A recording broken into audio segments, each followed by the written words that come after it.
Increasingly, the St. John police would focus on the tension between Dennis Oland, then in his mid-40s, and his father Dick. I first met Dennis in high school. A classmate and friend of Dennis, Dale Knox, acknowledges relations between the two deteriorated over the years. Yeah, I understand that. I think back to my own father, who's been gone for a lot of years now, but yeah, it's, sometimes those relationships are tough. It may have been tough growing up in the shadow of a father like Dick Oland, but friends say Dennis was trying to be his own man.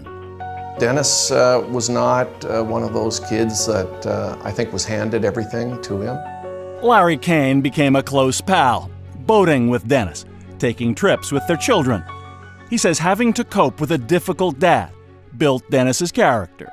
He was expected to work hard, whether it was in the family business or when he started a career as a stockbroker, and so Dennis worked for everything that he earned, and I think he learned that from his dad. Never part of Moosehead's inner sanctum, Dennis moved from New Brunswick to Toronto after university and began a career in finance. Back in St. John, he became a financial advisor with a major bank. His father, one of his clients. Dennis says where Dick's money was concerned, he was really just an order taker. And Dennis was... According to Dale Knox, Dick Oland may have thought he was helping his son, his version of tough love. When you have conversations with your kids that sometimes aren't comfortable, they think you're being mean or brutish maybe. And of course, from the father's perspective, you think, well, no, I'm just giving you a life lesson, and you should learn because it's going to help you in future years.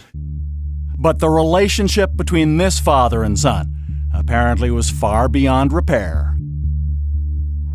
When Dennis sits down with police constable Stephen Davidson the day after Dick was murdered, the discussion soon turns to the bad blood between them. Look, you just grew up in a family of really high expectations. Yes. Unrealistic expectations, he says, even at holiday gatherings. Everything is regimented. Yes. Okay, everything has to be perfect. Everything gets put down, and you're a waiter the whole time, and you're on your toes. And if something messes up, then he just. And so it's those intense situations, which where everything has to be perfect, when he can sort of, it wouldn't go over well. And Dennis unburdens himself with an account of one especially unpleasant Christmas. I certainly remember a Christmas dinner,